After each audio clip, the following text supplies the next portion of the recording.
Okay. Well, good afternoon, everyone, and welcome to today's 5th webinar in this 8-part series called Montana's Native People Perspectives on the Clovis Child, hosted by the Yellowstone Gateway Museum. My name is Diane Chalfant, and I'm a volunteer and board member of the Yellowstone Gateway Museum here in Livingston, Montana. The Clovis Child refers to the 12,600-year-old Anzick Site in Park County, Montana, the oldest known burial in North America. Since it was first discovered in the 1960s, the site and the remains of the child buried there have been the focus of both cultural and scientific study. This series is career-oriented and it's directed toward college and high school students, particularly tribal college students, considering careers in the fields related to our speakers' work. We've asked our speakers to talk about their work, their various perspectives on the Clovis Child site, and their personal journeys in their professions. In a moment, I'll introduce the museum's interim director, Karen Reinhardt. But first, I'd like to go over a few housekeeping items so that you'll know how to participate in today's event.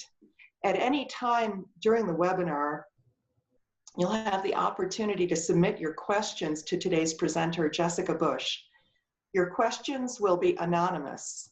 To submit a question, just type the question into the Q&A at the bottom of the control panel, and Karen and I will read the questions and share them with our speaker. As time allows, Jessica will address as many of the questions as she can during a Q&A session at the end of her presentation.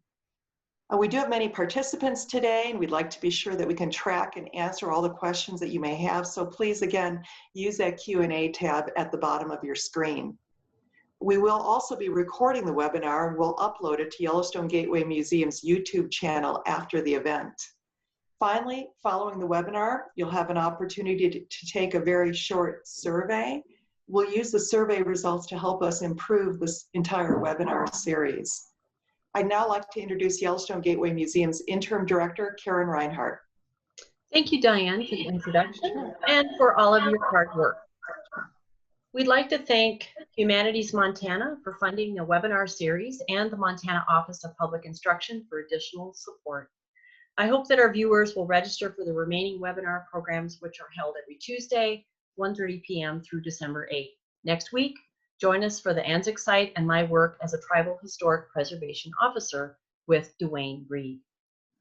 And now for our speaker introduction. Jessica Bush has her master's degree in anthropology from the University of Montana, where her area of interest was pre-contact plains archaeology. After working for several years as a Section 106 consultant, she became the Review and Compliance Officer at the Montana State Historic Preservation Office. And last fall, Jessica was hired as Montana's state archaeologist. Enjoy the presentation.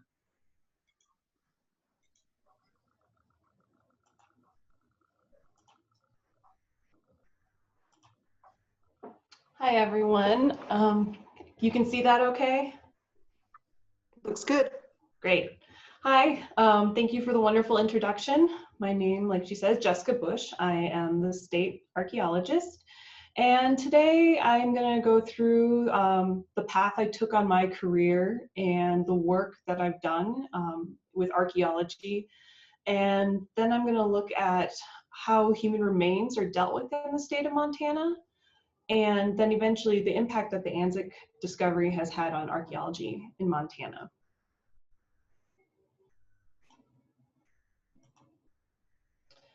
So I'll start out with the education in archaeology. To be an archaeologist, you need to go to undergraduate school and get your bachelor's degree, and then you need to get your master's degree, and I'll go into that in a little bit later.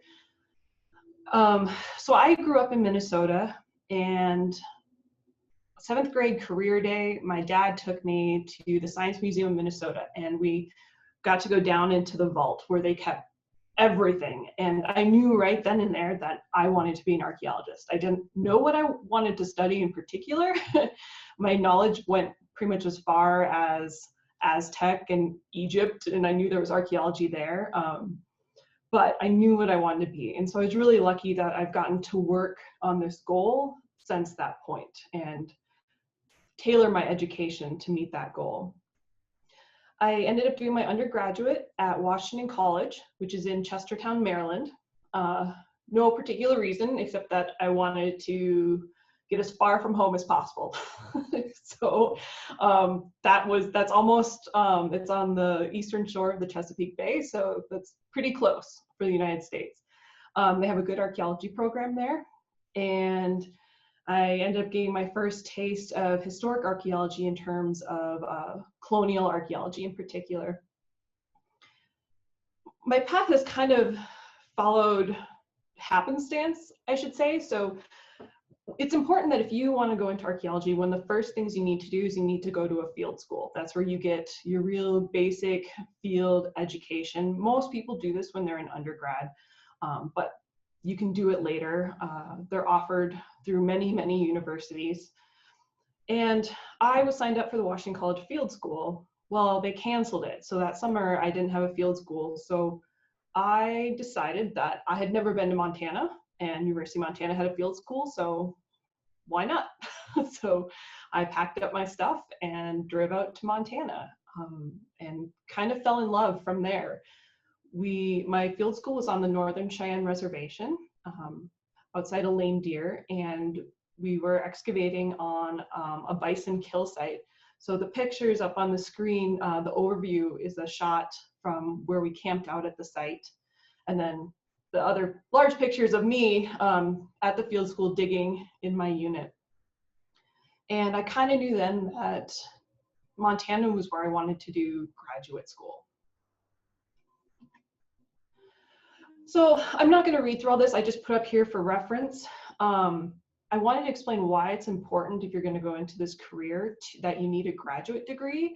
And that comes down to the Secretary of Interior standards. And so as you can see, there's different standards for if you're going into historic architecture or anthropology. I just highlighted the ones for archaeology, but as you can see right there, graduate degree in archaeology is one of the minimums.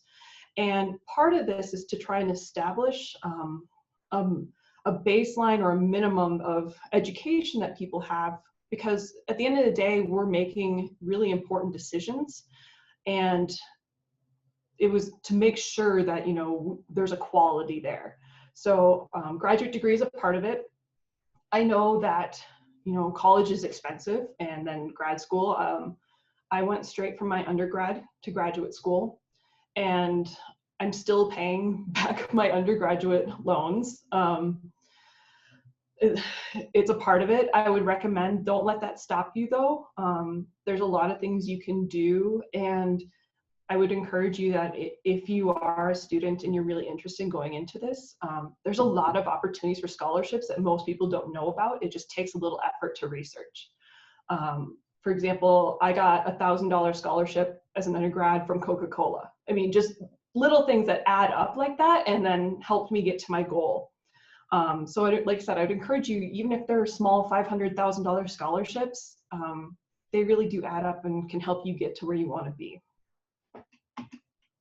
So I went to graduate school, and I think this was probably the best time in my life. I got to do a lot of archaeology.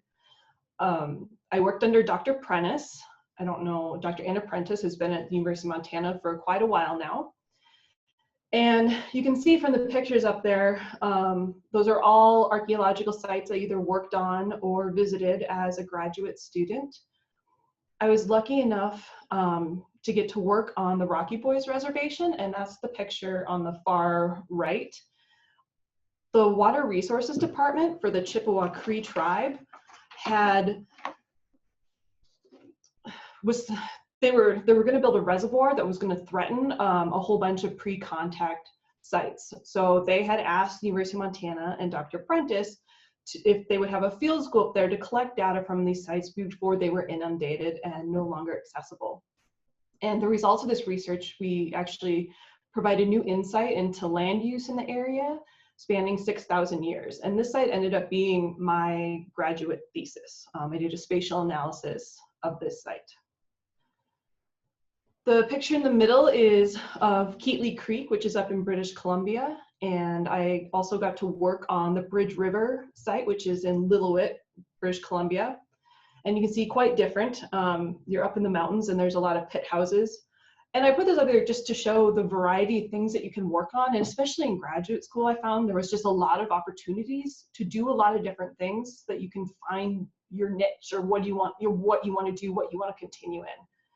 The picture on the left of the screening, that's myself and a student. That was at Fort Owen, which is down in the Bitterroot Valley.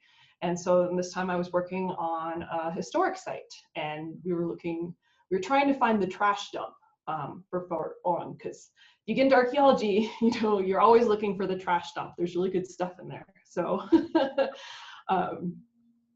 after graduate school, I went home to write my thesis, and it ended up taking me a good year to find a job in my field. So I think that was the other message I wanted to put out there, was it's not always easy. And that if this is really what you want, not to give up, because it can take time to get into your career. I mean, I was working part-time jobs, and luckily, my parents were letting me live with them until I got my first job.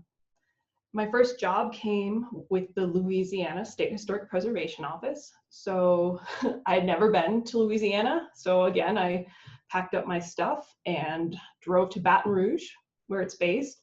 And that position down there was really interesting. It was created out of funding from Hurricane Katrina. Basically, the SHPO office down there had gotten funding to help them update their database after all the destruction from Hurricane Katrina. So I was down there about 5 years after Hurricane Katrina. So my position was temporary based on this money. And really, I learned so much. You can see one of the pictures I have up there is of a mound. There's a lot of mound sites down there. And really broadened my horizon on what is out there. I absolutely loved Louisiana. An important part of this reason I got this job, though, was I had GIS experience. So I would recommend as well, I'm not saying you have to have a degree in it or, a guru, but basic knowledge of GIS is going to open a lot of doors for you in terms of archaeology. And that's at the federal level, that's at a state level, that's at a cultural resource firm. It's pretty much at all levels. So I would definitely encourage that. I was also down there during the British petroleum oil spill. So it was really interesting getting to see archaeology and how it's impacted from a disaster. So remember, my funding for this job was from Hurricane Katrina, which was a disaster. And then I was down there during the oil spill, and that actually led Louisiana to almost completely inventorying its Gulf Coast, which is pretty amazing. But it was interesting to see how things work in a disaster, and that there actually, even though you wouldn't think of it, a lot of opportunities in archaeology after an event like this. For the BP oil spill, a federal agency they were having a hard time deciding who was going to take responsibility for this. And so my boss at the time, the state archaeologist of Louisiana, Chip McGimsey, he's still there, wonderful man, great archaeologist. He decided to take charge. We knew we had coastal sites along the coast that were going to be covered in oil, and we needed to get out there and see what we could do. We also knew that there were a lot of burials in the area, so we were doing what we can to see if we could protect them. And so we got in a car and drove down to Louisiana and got in an airboat and drove around the coast, recording mostly shell middens. But it was really fascinating to see that in motion from a different, historic event from a different perspective. So after that, I really wanted to get back into the plains. I missed Montana. That was, again, where I wanted to focus my studies. So I ended up getting a position at a cultural resource firm in South Dakota. So that's cultural resource management. That's what's called usually, what most people do in their archaeology is they work in cultural resource management. And I'll get into that a little bit more later. I worked for a company and I got to do a lot of work on both the Pine Ridge and Cheyenne River reservations. Both two beautiful places, and I got to see some amazing archaeology and work with some amazing people. I think one of my favorite projects was they were doing a power pole replacement, and it was in the Flint Hill Quarry, which was a prehistoric quarry south of the Black Hills, quartzite quarry that had been used for thousands of years and was actually owned by the tribe. So we got to go out there, and as part of it, we basically got to record the entire site. So part of it was for mitigation. And the site, you couldn't take a step without walking on an artifact. And it was covered in stone circles, like you see the one up there. There were caches of bifaces. It was just really a truly incredible site. And one of the things that really struck me, and I know it's kind of hard to see on here, but I circle it. I don't know if you can see all those dimples in there. So this is a Google Earth image. All those dimples are actually where the quartzite has been quarried out over thousands of years. So they were moving so much rock and earth that you can see the impact it left on the environment. And you can't see it from there, but there's stone circles everywhere. And it was also a great study because we were working with the tribe, that we had elders that would come out and talk about the site with us. We did a plant study of the area. And so it was really great for me, especially as a young archaeologist, to kind of get that holistic view and not so much the just what can I dig up and what's in the ground. Oh, sorry, I'm gonna go back. So after that, I moved up to North Dakota. As you can see, a lot of people in this field tend to move around quite a bit, especially if you're a shovel bum, which means you just move from project to project. I ended up in North Dakota, and I was in North Dakota right around the time the Bakken oil boom hit. So most of my archaeology was related to working in the Bakken and inventorying areas where they're going to put up the oil rigs. It was definitely an interesting experience being up there, especially as a woman, and a lot of times going out to do field work by myself in an area where there were just a lot of people and there were a lot of men and a lot of strangers. It was a very different experience for me in terms of archaeology, a little bit out of my comfort zone for sure. We did a lot of work on the Fort Berthold Reservation near like a fishhook village. And again, the environment up there is amazing, and I saw some really incredible sites. I think if you want to go into archaeology, that's one of the things you get to experience things that you would never think you'd get to experience. And that's everything from archaeology, it's people, it's stories, it's nature, it's everything. There's a lot of things I would never give up. There's also been a lot of times when I've been miserable, but you know, it all becomes part of the experience. And so I'm going to tell a brief story. One time when I was on the Fort Berthold Reservation, and I was not far from the reservoir, and I was by myself. I was about a mile from the vehicle, and I was walking down a 2-track, and a truck came up behind me. And so, you know, I jump off, and the guy pulls up, and he's like, "Are you alone?" I was like, "Yeah." I was like, "Ugh, don't say that, Jessica." But he was super nice, and he was like, "Oh, you scared me." He's like, "I was so sure you were a ghost." And I was like, "No, I'm not a ghost." And then he was so full concern, he looked at me and he said, "You should be carrying a gun." He's like, "There's 3 things out here you need to be aware of. That's mountain lions, Bigfoot, and ghosts." And he was dead serious, and I believed him. You know, Native people they know their land and their stories, and so that scared me enough that I turned around and went back to the truck. But it was really quite the experience. Again, you know, kind of broadening my view. I was only scared of mountain lions, so that changed that. So eventually I decided as fun as fieldwork was, I was getting older and I didn't want to stay forever having to walk out in the fields and travel. So I ended up applying at the State Historic Preservation Office in Montana. Every state has one. So remember, I worked at the Louisiana one prior, and now I work at the Montana one. I started out as the Review and Compliance Officer. So that means that I was reviewing projects under the National Historic Preservation Act, specifically Section 106. And what Section 106 does is it requires federal projects on federal land that need a federal permit or getting federal money, that they have to go through a review to make sure that they are not going to impact or adversely affect cultural resources. And so they complete, and usually hiring cultural resource management firms, complete reports that are then sent to the SHPO, and then we review them and offer our concurrence or suggestions on how to do things differently. So it's quite a variety. You kind of have to be a jack of all trades. And I think that's true, honestly, of any position in archaeology you want to go in.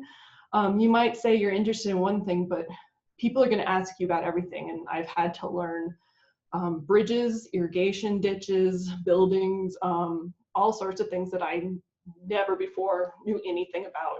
Recently, I just learned about horizontal directional drilling. And I spent an afternoon researching what that actually means to see what kind of impacts it would have on an archaeological site. So you're constantly learning stuff. And there's a lot of work with people as well. The picture up there of the meeting is actually when they met for the Badger 2 Medicine public meeting. So that was something that the SHPO office was involved in.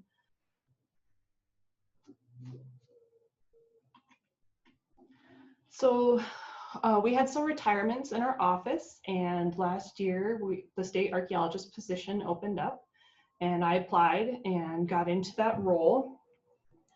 I still do Section 106, so I still review some projects, primarily if they have to do with archaeology or there's concerns with an archaeological site, but I still kind of have to do a part of everything. A big part of my job now is education, which is like what I'm doing today. This is honestly my favorite part of my job, is reaching out and talking to people. Archaeology is so exciting. There's so many things you can do. It's endless. You know, if you're interested in chemistry, there's things you can do in archaeology that have to do with chemistry and biology. And I always tell people, I tell my students, I teach a class, there's people who specialize in coprolites, which is fossilized feces or poop. And I love that. Like, I wish I had known about that when I was younger, because I was like, what a cool thing to study.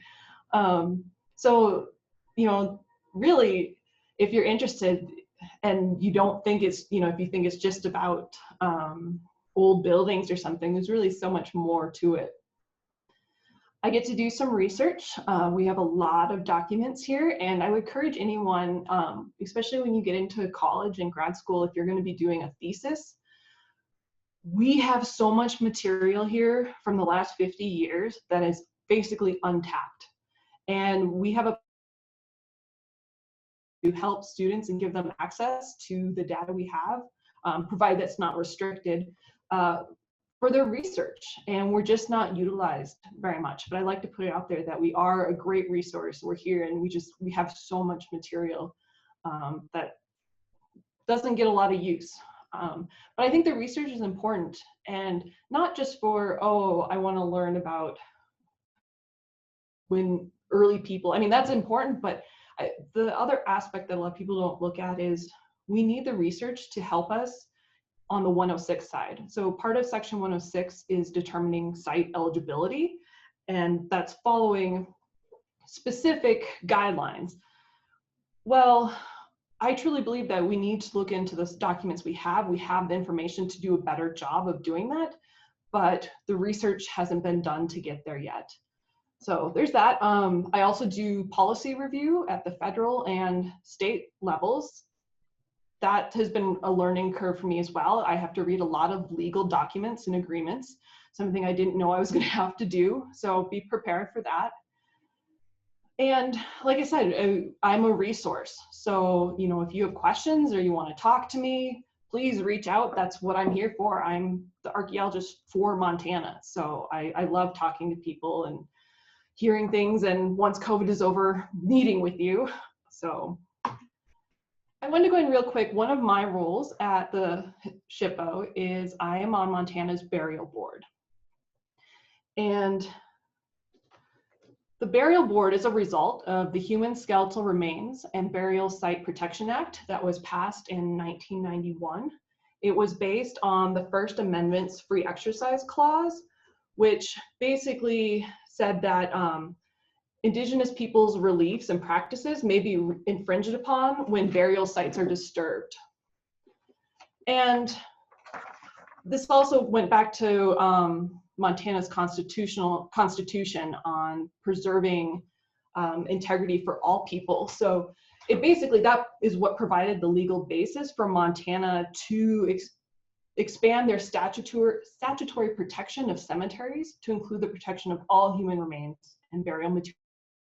And this is important because when NAGPRA was passed, NAGPRA really protects burials and burial items that are from federal lands. What the Skeletal Remains Act does is it protects burials and burials items that are found on state or private lands in Montana. And so those are the cases we deal with specifically. And it's the burial board, the code, it's actually laid out in the Montana Code annotated 223804. And I wanted to show real quick, we have a website. So if you're ever interested in reading more about what we do, or you have a question for us, the contact information is on there. This is an old picture of the board, but basically the board is made up of members from the governor's office. We have a forensic anthropologist on there. We try to have representatives from every tribe on the burial board. We have a coroner, and then myself as state archaeologist. And so what happens is when someone finds human remains and they're determined to be old and not a crime scene, then that case comes to us and we work to make sure that the remains are treated correctly, and then eventually that they get reburied, put back where they need to be. So it's a really important part of my job. So that kind of leads into Anzick, because Anzick was discovered in 1968. So Anzick predates the burial board and the Skeletal Remains Act. So all this wasn't established. The process that we have now wasn't established at that time. But the reburial in 2014, the burial board was actually a part of that reburial, since they had been involved in discussions at the end there. I'll honestly say my experience with Anzick, it was my predecessor who was the state archaeologist at the time and really dealt and worked with people with the Anzick child discovery and getting it reburied. So I don't have the intimate knowledge of that, but it is certainly an extremely important site to Montana and Montana archaeology. And part of that, and I'm sure you've heard this before, is it's the oldest archaeological site in Montana. It's over 10,000 years old. And this was important because we've found isolated points before, Clovis points. We knew Clovis people were living and utilizing what is now Montana, but we hadn't really found a site. And so we actually had artifacts that could be dated, and it's the only excavated Clovis site in Montana. For me, I think one of the most important parts of the Anzick discovery is how it helped us to start to move past what I call colonist archaeology. And there's still this out there, this idea that possibly Native American people weren't here originally, that maybe Europeans had come in at some point. And this really kind of came up when the Kennewick man was found and the disagreements. And originally people were saying that his skull looked like he might be of European descent. And then there were a lot of issues over Kennewick man. And eventually he got reburied. But the Anzick child, by getting the DNA work done and showing that today's North America and South America's native peoples descended from him, really helped to further disprove that European first myth that, again, I truly believe is part of a colonial narrative that we tell ourselves as Americans. And it also went a long way to helping archaeologists and people reconsider the ideas we have about origins. I mean, Indigenous people have for a long time said they came from this place, they are from here. And I know archaeologists and anthropologists tend to dismiss that. And you can hear that in our terminology. A lot of times we say origin stories. And by using the word story, you're kind of automatically saying that it's fiction or that it's a myth. And I think it needs to be origin beliefs, and we need to start changing that terminology. And I think the Anzick child is a huge part of changing those ideas, and is a good discussion point for that. I also think, for me, the most important part about the Anzick child is that it's a human connection. There's so many times you get so sucked into what you're doing, or you have a deadline, and it's these types of things that you got to go back to as an archaeologist and remember that you're talking about humans. You know, you're looking at things humans left behind, and not just treating it like something foreign or something that's gone and no longer here. That's not the case at all. And so I think seeing how this child was cared for went a huge way to show people, you know, to make that connection, like, oh, well, I would care for my child like that. And then you start thinking about, what was his mom like? What was his dad like? You know, what was his family like? And that starts to make that connection and makes it a little more intimate.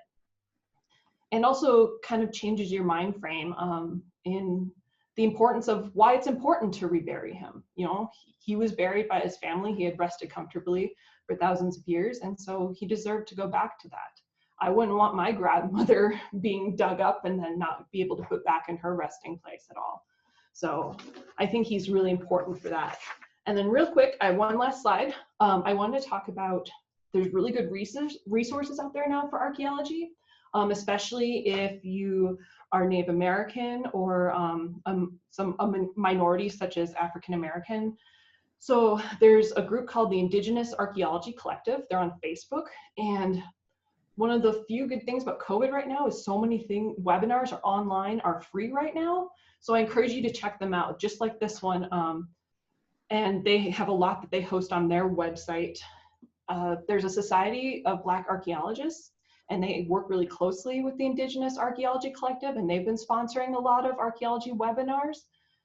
The Montana Archaeological Society is, I think, a great place for resources. Our staff are all a part of it, or members. There's a lot of students and federal people and cultural resource management. And what's great, and it was canceled, our 2021, but our 2021 is hopefully gonna still happen. We had Confederated Salish and Kootenai tribal members involved in the planning of that conference, and it was supposed to be in Polson. So I really hope that we get to go back and do that again, because it was gonna be really great. And then I just have a couple of websites up here that, you know, once you start going to these, you can see them. Sapiens is a great website. They host a lot of free webinars, and they're very much about changing the narrative of archaeology. So that's a good one. And then I just want to put this up. I listened to this last week. This was put out by Missouri Humanities, and it was an interview or a discussion with 4 Native historians. And it was really fascinating. And this is on their Facebook page, free to watch. So again, I'd encourage you to check out some of these resources. And then of course, there's always me. If you need more information on this, or want to know what I've been hearing, or want more information on MAS, whatever, please contact me. It's what I'm here for. So thank you. All right. Well, Jessica, thank you so much. That was a fascinating presentation, and you had quite an interesting career journey around the country and worked on so many different things. We wanted to open it up now for questions. If anyone has a question, please go ahead and enter it in the Q&A at the bottom of the screen.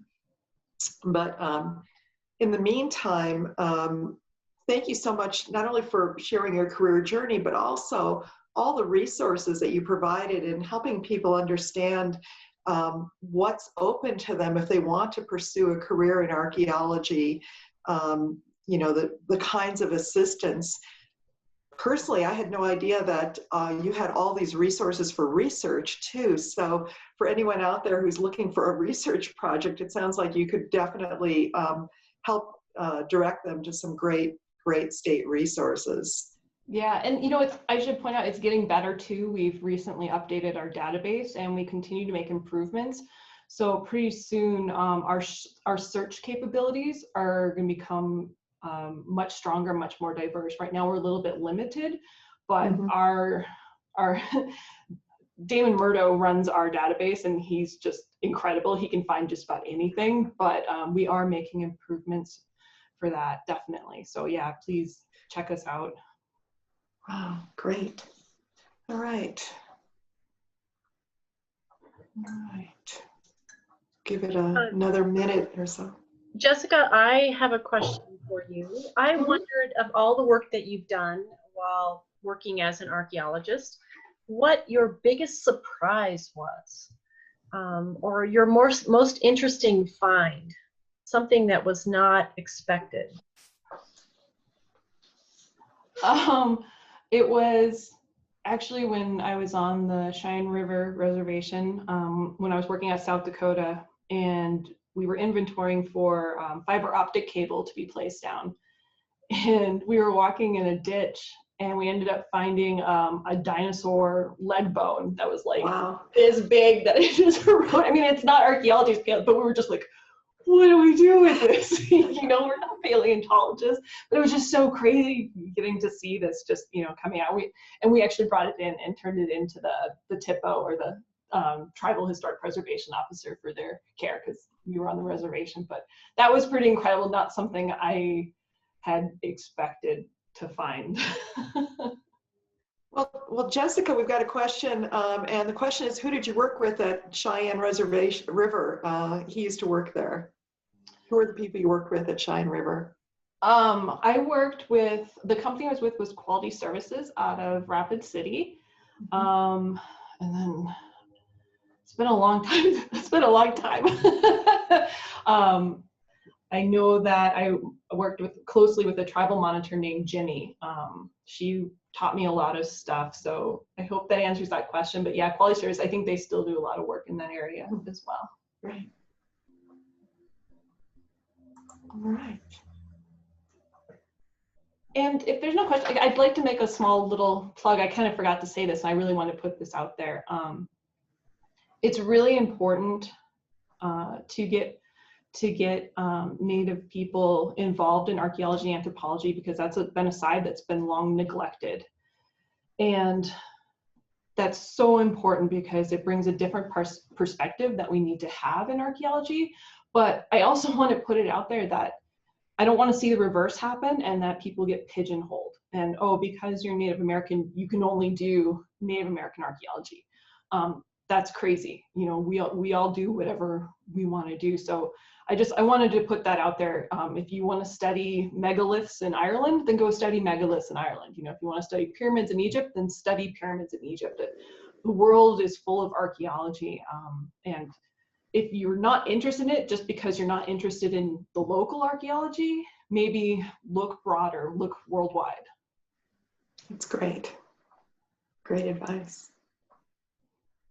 Well, I think, Karen, we'll turn it back over to you. And thank you so much, Jessica. That was fascinating.